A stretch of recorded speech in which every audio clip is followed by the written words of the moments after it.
우리 함께 이 시간 말씀의 제목을 함께 좀 한 목소리로 읽도록 하겠습니다. 함께 읽어보겠습니다. 시작. 육체의 죽음을 통해 예수님을 만나다. 육체의 죽음을 통해 예수님을 만나다. 계속해서 우리는 고통 가운데, 또 절망 가운데, 또 관계의 허무함과 인생의 허망함 가운데, 성공의 끝자락에서 또 계속해서 오늘 육체의 죽음을 통해 예수님 만난 사람들을 살펴보고, 우리가 만나야 할 분이 진정 누구인가, 또 우리가 전해야 할 분이 누구인가를 함께 나누기 바랍니다. 누구나 죽고 싶어 하지 않지만 모두가 죽음을 피할 수는 없습니다. 20세기에 아주 뛰어난 철학자였던 하이데거가 인간의 죽음과 관련해서 아주 중요한 메시지를 남겼습니다. 이러한 말이었습니다. 인간은 죽음을 향한 존재다. 인간은 죽음을 향한 존재다. 여러분, 우리가 태어나는 순간부터 우리의 삶은 죽음을 향해 나아가고 있다는 거예요. 우리가 매일매일 여러분이 살려고 노력하지만, 그러나 그 삶이라고 하는 것 자체가 이미 우리가 죽음이라고 하는 정해진 그 문턱, 그 종착점을 향해 달려나가고 있다는 것이죠. 저에게 있어서 이 죽음의 메시지가 굉장히 중요하게 다가왔던 가슴 아픈 사건이 있었습니다. 2014년 4월 16일 발생한 세월호 사건입니다. 여러분 모두가 아마 익숙히 알고 있는 이 사건을 통해서 승객과 또 선원과 또 단원고의 수많은 고등학생들이 약 304명이 안타까운 생명을 잃어버렸던 사건입니다. 저는 그때 서울의 한 교회에서 고등부 담당 사역자로 있었습니다. 그 고등부 10대들을 담당하면서 우연히 어느 날 뉴스를 듣게 되었고, 사무실에 앉아서 그 뉴스를 처음 접하게 되었을 때 저희 고등부 아이들이 떠오르면서 얼마나 많은 눈물을 그 사무실에 앉아서 흘렸는지 모릅니다. 주일이 다가왔고 고등부 예배를 앞두고는 마음이 더 막막해지고 먹먹해졌습니다. 어떻게 말씀을 전해야 할까? 어떤 메시지를 가지고 우리 10대들에게 복음을 전해야 할까? 그렇게 막막해 있을 때 하나님께서 제 마음 가운데 한 가지 주신 메시지가 있었습니다. 그것은 무엇이냐면 10대에게도 죽음의 순간은 찾아온다는 것입니다. 많은 10대들이 자신의 삶 가운데에서 죽음이 찾아오지 않을 것이라고 생각하고 또 그렇게 여기며 살아가지만, 세월호 사건은 어쩌면 제가 담당했던 그 시간에 그 10대들에게는 10대에게도 죽음의 순간은 찾아온다는 것을 알려주는 아주 사건 중의 사건이었습니다. 그 메시지를 떠올리면서 제가 전해야 할 것은 아주 분명해졌습니다. 무엇이었냐면 예수 그리스도를 믿을 때 부활케 하신다는 부활의 메시지였습니다. 그거 외에는 다른 메시지를 전할 수 있었던 어떤 생각도 여유도 없었습니다. 부활의 메시지는 죽음 너머에 우리에게 주시는 하나님의 또 다른 선물이 있음을 알려주는 메시지이기 때문입니다. 그래서 죽음을 슬퍼하기보다 그 죽음 앞에 우리가 어떻게 살아가야 하는지, 죽음을 맞이하는 우리 인간의 존재가 무엇을 바라보고 어떤 그 죽음 이후의 삶을 준비해야 하는지를 알려주는 메시지가 그 10대들에게 필요했던 것입니다. 부활의 메시지는 하나님과 우리를 가르놓았던 그 죽음이라고 하는 것을 뛰어넘어 사랑하시기 때문에 우리와 함께 헤어질 수 없다라고 하는 하나님의 강력하고 애끓는 사랑이 담겨져 있는 메시지가 바로 부활의 메시지입니다. 오늘 나사로의 부활은 다가올 그 예수님의 십자가의 죽음과 그 부활을 예견하는 사건이면서 동시에 어떤 죽음도 우리를 하나님과 끊을 수 없는 그 관계를 끊을 수 없는 분명한 메시지를 담고 있는 것이 이 나사로의 부활 사건이 됩니다. 오늘 죽음이라고 하는 인생의 가장 중요하고 피할 수 없는 문제 앞에 부활이라고 하는 선물을 주시는 그 예수 그리스도가 있습니다. 죽음으로 인생이 끝난다고 생각했던 이 자리에 앉아있는 나 자신이 있다면, 또 그렇게 알고 살아가는 가족들이 있다면, 또 친구들이 있다면, 내 친항의 동료들이 있다면, 오늘 나사로를 부활케 하신 예수님을 다시 만나고 그 주님을 전하는 우리 모두가 되어지기를 주님의 이름으로 축원합니다. 오늘 본문을 보면 요한복음 11장 나사로가 원인을 알 수 없는 병에 걸리게 됩니다. 죽어가고 있습니다. 누이들이었던 마르다와 마리아는 예수님께 자신의 동생 나사로를 살려달라고 요청합니다. 예수님이 도착하시기 전에 이미 나사로는 숨을 거두게 되었고, 예수님이 마주했었던 것은 싸늘하게 식어져 버려서 주검이 되어버렸던 나사로의 시체였습니다. 죽음이라고 하는 가장 인간이 겪어야 할 절망적인 상황 속에서 예수님은 지금 가장 사랑했던 친구를 잃어버리게 됩니다. 그리고 예수님은 울면서 슬퍼하고 계십니다. 우리 35절과 36절 말씀 같이 함께 읽어보도록 하겠습니다. 시작. 예수께서 눈물을 흘리시더라. 이에 유대인들이 말하되 보라 그를 얼마나 사랑하셨는가 하며. 우리는 사랑하는 사람을 잃어버리면 슬퍼하며 울죠. 우는 것은 인간의 당연한 반응입니다. 하다못해 나와 그렇게 친하지 않더라도 누군가의 장례식장에 가게 되면, 또는 누군가의 원치 않는 어린 나이에 친구들이 세상을 떠나는 그 아픔들을 보게 되어질 때 우린 자연스럽게 공감하면서 눈물을 흘립니다. 예수님도 오늘 나사렛 죽음 앞에서 눈물을 흘리시고 계시죠. 그런데 예수님의 눈물은 다른 인간과는 차원이 다른 눈물입니다. 자신이 사랑했던 한 친구를 떠나보내며 죽음을 마주하고 흘리는 개인적인 눈물이 아닙니다. 예수님의 눈물은 이 땅의 모든 유한한 인간들이 마주할 수밖에 없는, 피할 수 없는 죽음에 대한 슬픔과 안타까움에 대해서 흘리시는 눈물입니다. 여러분, 인간의 죽음은 하나님의 뜻이 아닙니다. 우리가 태초, 즉 창세를 다룬 창세기 1장, 2장을 보면 하나님의 그 창조의 설계도 외에는 죽음과 고통은, 악은 원래 없었습니다. 하나님의 권위를 부정했던 인간이 저질렀던 죄로 인해 인간은 죽음이라고 하는 결과를 맞이하게 되어졌고, 그로 인해서 마음과 감정과 육체와 사람과의 관계, 자연과의 모든 관계가 무너지고 깨어져 버렸습니다. 고난과 죽음은 인간이 저질렀던 죄의 결과이고, 하나님은 그 공의로 인해서 공의로우신 하나님이시기 때문에 그 죄를 반드시 벌하셔야 했기 때문에 죽음이라고 하는 그 결과를 인간이 맞이할 수밖에 없었던 것이죠. 근데 여러분, 예수님 하나님의 마음 가운데에는 너무나 사랑해서 자신의 형상대로 우리를 만드셨다고 했습니다.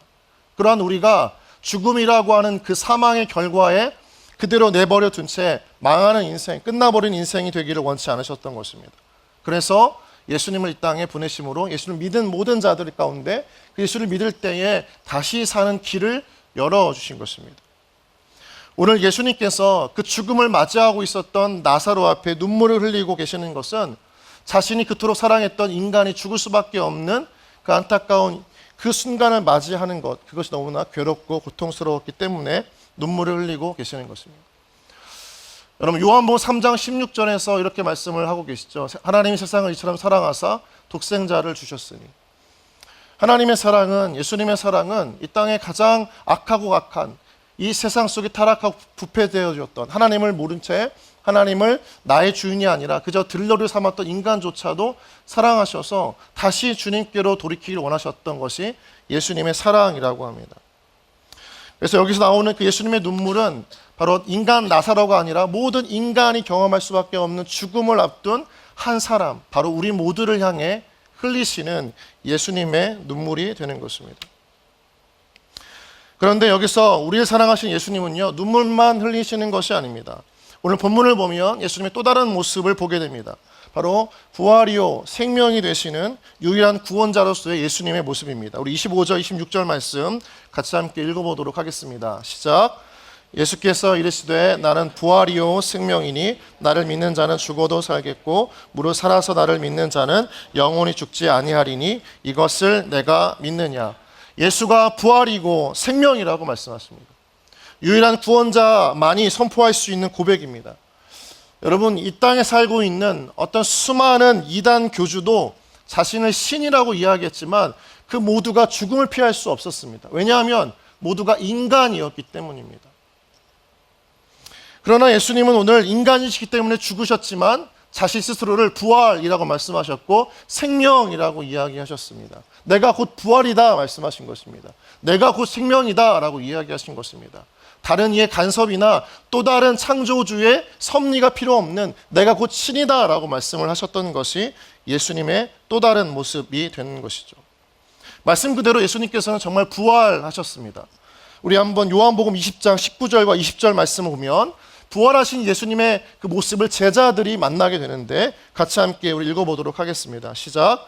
이날 곧 안식 후 첫날 저녁 때에 제자들이 유대인들을 모인 곳에 문들을 닫았더니 가운데 서서 이르되 너희에게 평강이 있을지어다. 이 말씀을 하시고 손과 옆구리를 보이시니 제자들이 주를 보고 기뻐하더라. 여러분, 지금 부활하신 예수님을 제자들이 마주하고 있습니다. 그런데 오늘 표현을 보면 제자들의 아주 독특한 감정의 표현이 나옵니다. 그것은 무엇이냐면 바로 기뻐하더라는 것입니다. 놀라움이 아닙니다. 이미 만나야 할 사람들을 만났기 때문에, 만나야 할 예수님을 만났기 때문에 그 만남 가운데 너무나 큰 기쁨을 경험하는 것이 오늘 제자들의 모습이죠. 오늘 기뻐하더라라고 하는 그 헬라어 에카레산이라고 하는 단어는 다시 만나는 기쁨을 의미합니다. 누군가를 만났던 기쁨, 기대했던 만남 가운데 오는 정말 형용할 수 없는 기쁨의 절정을 표현하는 것이 이 에카레산이라고 하는 단어의 뜻이 되는 거죠. 예수님의 제자들은 예수님이 십자가에 달려 돌아가시고 그가 완전히 육체적으로 죽었다라고 하는, 끝났다라고 하는 것을 확인했습니다.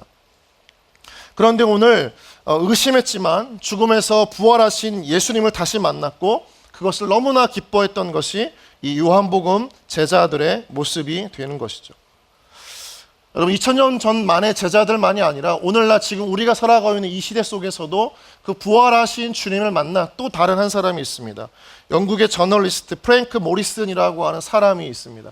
이 사람은 많은 사람들이 예수님의 그 마지막 생애, 즉 죽음과 부활에 대해서 지나치게 어리석은 믿음을 가졌다고 생각했습니다. 그래서 부활이 한낱 신화에 불과하다라고 하는 분명한 전제를 가지고 그 추적하면서 그 거짓을 들추어내려고 샅샅이 조사하기 시작했습니다.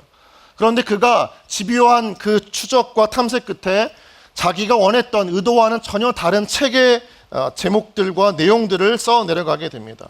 그것은 부활의 허구성이 아니라 부활의 진실성을 입증하는 누가 돌을 옮겼는가라고 하는 책을 쓰게 된 것이죠. 이 책에서 그는 예수님의 부활이 역사적 사실이라고 하는 몇 가지 결론을 내리게 됩니다. 함께 잠깐 자막을 좀 띄워주시면 좋겠습니다. 첫 번째, 부활하신 예수를 현장에서 목격한 500명의 증인들이 생존해 있었다는 것입니다. 한 명과 두 명이 아니라 수많은 수백 명의 사람들이 예수님의 부활을 목격했고 모두가 다 그 부활을 증언했다는 것입니다.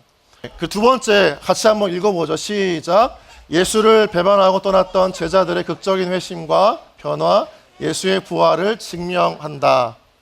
자, 세 번째, 시작. 교회의 탄생과 폭발적인 성장은 예수의 부활이 없이는 선명할 수 없다.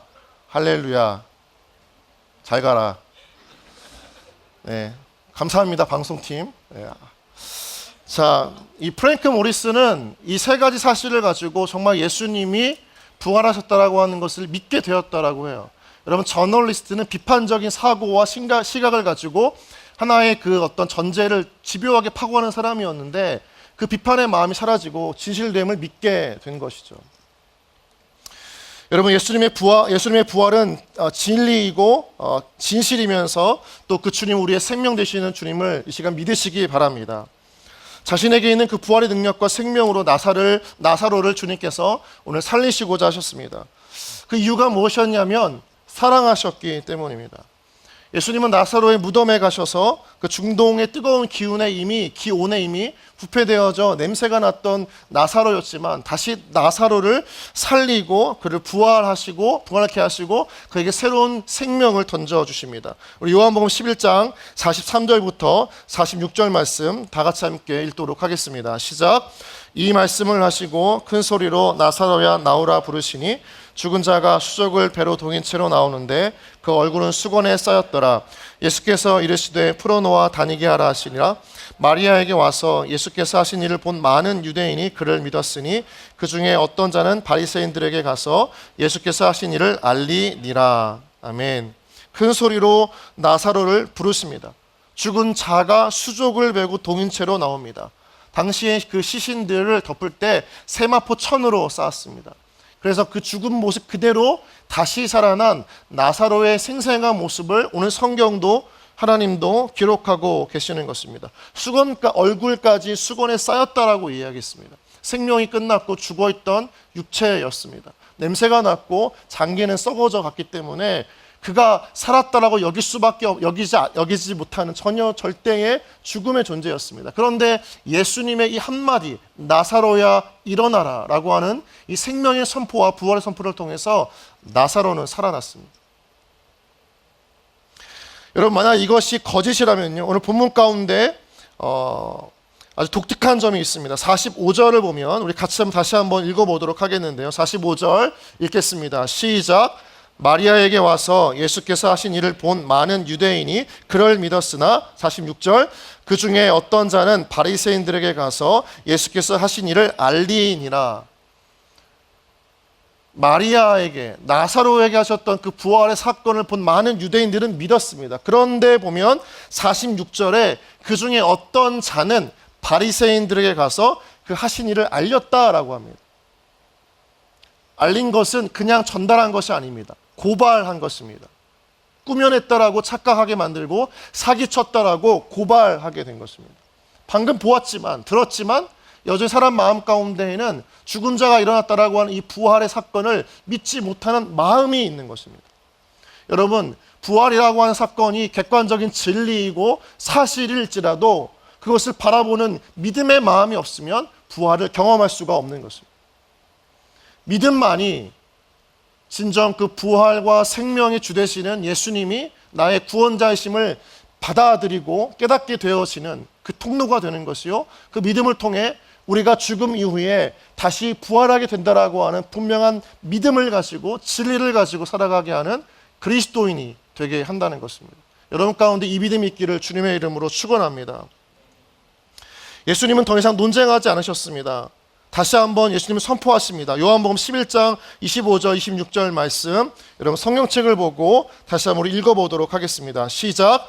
예수께서 이르시되 나는 부활이요 생명이니 나를 믿는 자는 죽어도 살겠고 무릇 살아서 나를 믿는 자는 영원히 죽지 아니하리니 이것을 네가 믿느냐?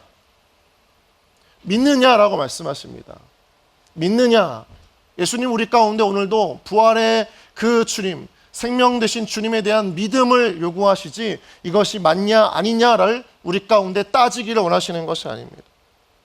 주님은 우리가 주님께 부활의 능력이 있음을, 생명이 되시는 분이심을 믿기 원하시는 것입니다. 왜냐하면 그 믿음을 가질 때에야 더 이상 죽음이 하나님과 우리 인간을 갈라놓지 못하고 다시 우리로 하여금 부활케 하심으로 하나님과 영원히 함께하는 영생의 삶을 살게 하는 유일한 믿음이 되기 때문인 것입니다. 여러분 가운데 이 분명한 부활의 믿음을 가지고 오늘을 살아가는 청년 그리스도인 되어지기를 주님의 이름으로 축원합니다. 죽음이 갈라놓을 수 없는 믿음이 우리 가운데 있어야 된다는 거예요. 이 믿음을 가질 때야 내가 구원받은 것으로 끝나지 않고 부활, 즉 다시 산다라고 하는, 즉 죽음을 넘어선 하나님의 더 큰 능력이 있다는 것을 깨닫게 되어지고 그 깨달음 속에 나와 함께 하시기를 원하시는 하나님의 그 사랑이 얼마나 큰지를 우리는 다시 한번 믿게 되기 때문인 것입니다. 우리를 다시 살리고 싶은 예수님의 그 위대한 사랑을 로마서 8장 39절에서도 이렇게 증명하고 있습니다. 우리 함께 같이 읽어보도록 하겠습니다. 시작. 높음이나 기쁨이나 다른 어떤 피조물이라도 우리를 우리 주 그리스도 예수 안에 있는 하나님의 사랑에서 끊을 수 없으리라. 죽음으로 갈라졌던 하나님과 그 피조물된 우리의 사이를 더 이상 끊어놓지 못하도록 부활의 주님을 우리 가운데 보내셨고 그 믿는 자들을 통해 다시 한번 하나 되게 하시고 영원히 헤어지지 않는, 다시 살아나는 그 통로, 그 예수 그리스도를 믿을 때에 우리는 끊어지지 않는 영원한 부활의 은혜를 우리 모두가 누리게 될 줄 믿으시기 바랍니다. 여러분 말씀을 맺겠습니다. 여러분 만약 이 자리 가운데 부활을 믿지 않는 청년들이 있다면 여러분 질문하고 싶습니다. 어떻게 죽음 이후에 부활이라고 하는 것이 없는지, 또 죽음 이후에 아무것도 존재하지 않는다고 어떻게 그렇게 확신할 수 있는지 여러분 논리를 대고 여러분이 알고 있는 바를 한번 증명해 보세요. 오늘날 많은 믿지 않는 사람들이 부활 이후에 예수님 믿은 이후에, 죽음 이후에 우리 가운데 부활이 있다라고 여기고 또 천국이 있다라고 여기는 우리를, 그 믿음을 되게 조롱하고 무시하지만 여러분 반대로 그 사람들한테 한번 물어보세요. 어떻게 죽음 이후에 아무것도 존재하지 않는지 그것을 확신할 수 있는지 한번 물어보세요. 누구도 쉽게 그 대답에 적당한 질문, 적절한 대답을 할 수가 없을 것입니다. 당신이 어떻게 죽음 이후에 아무것도 존재하지 않는지 한번 대답해 보십시오. 여러분, 그러나 우리가 답할 수 있는 것은 무엇이냐면 성경에서 예수님은 우리를 위해 죽으셨고 다시 부활하셨고 또한 그 부활을 믿는 모든 자들 가운데 다시 사는 부활의 능력을 주셨다는 것입니다. 수많은 증인들이 있었고 이것을 목격한 제자들의 삶이 변했고 그 남은 죽을 때까지 거짓되지 않는 삶으로 끊임없이 부활의 메시지를 전하고 다녔습니다. 진리가 아니라면, 그들이 믿고 있는 그 바가 분명한 사실이 아니라면 그 죽음에 이르러서야 실토하고 고백했을 텐데 모든 죽음을 맞이한 제자들이 끝까지 부활의 메시지를 포기하지 않았습니다. 부활은 진리이고 사실이었기 때문입니다. 그들의 이 땅을 살면서도 붙잡아야 할 유일한 소망이었기 때문이옵니다. 죽음이 갈라놓지 못하는 하나님과 우리의 관계를 오직 그 부활이라고 하는 그 소망 안에 담아두었기 때문입니다. 여러분, 죽음은 이 땅에서의 끝이 아닙니다. 죽음 이후에 분명한 하나님께서 예비하신 주님의 나라가 있는 줄 믿습니다. 그리스도인은, 부활을 믿는 자들에게는 죽음 이후의 삶을 내다보는 영원한 관점이 있는 것입니다. 그렇기 때문에 이 땅에서 주어진 삶을 내 마음대로, 내 의지대로 즐거움과 유혹과 쾌락에 빠져 살아가는 것이 아니라 그 나라를 기다리면서 의미 있게 살아가는 것입니다. 하나님의 뜻대로, 말씀대로, 나를 이 땅에 보내신 대로 나를 구원하신 그 주님의 뜻 앞에 합당하게 살고자 노력하는 것이 오늘날 그리스도인들이 살아야 할 믿음의 삶의 모습인 줄 믿습니다. 여러분, 죽음을 기억하라라고 하는 메멘토 모리라고 하는 단어가 있습니다. 이 단어는 원정 전쟁을 나가 승리한 후에 개선 장군이 되어 돌아오는 그 무리 속에 한 사제나 노예가 외쳤던 외침입니다. 메멘토 모리. 그 의미는 당신도 언젠간 전쟁에서 패하여 당신이 죽인 적들처럼 죽을 수 있다는 것을 기억하십시오. 비록 전쟁에 패하지 않는다 해도 죽음이 찾아온다는 것을 기억하십시오. 죽을 수밖에 없는 인생임을 기억하고 개선 행렬의 영광에 취하지 말고 겸손하라는 그런 뜻입니다. 메멘토 모리, 죽음을 기억해야 된다는 것이죠. 인간의 죄로 죽을 수밖에 없는 우리가 이 땅의 유한함과 그 스스로의 만족과 기쁨에 취하지 않고 유일하게 겸손의 고백으로 나아갈 수 있는 것이 무엇이 있냐면 바로 부활의 주님을 나의 구원자로 고백하는 믿음이 되는 줄 믿기 바랍니다. 여러분, 우리 안에 이 믿음이 필요합니다. 우리 인생을 유한하다 생각하지 마십시오. 죽음 이후에 분명히 우리를 기다리시는 하나님의 나라가 있다면 오늘 삶을 내가 원하는 대로 즐기는 인생이 아니라 하나님께서 원하시는 대로 살아가는 그 믿음의 인생 살기를, 그렇게 우리가 살기를 원하셔서 죽음을 깨뜨리고 부활하신 예수님과 동행하는 그 주님을 만나는 은혜가 여러분 가운데 있기를 주님의 이름으로 축원합니다.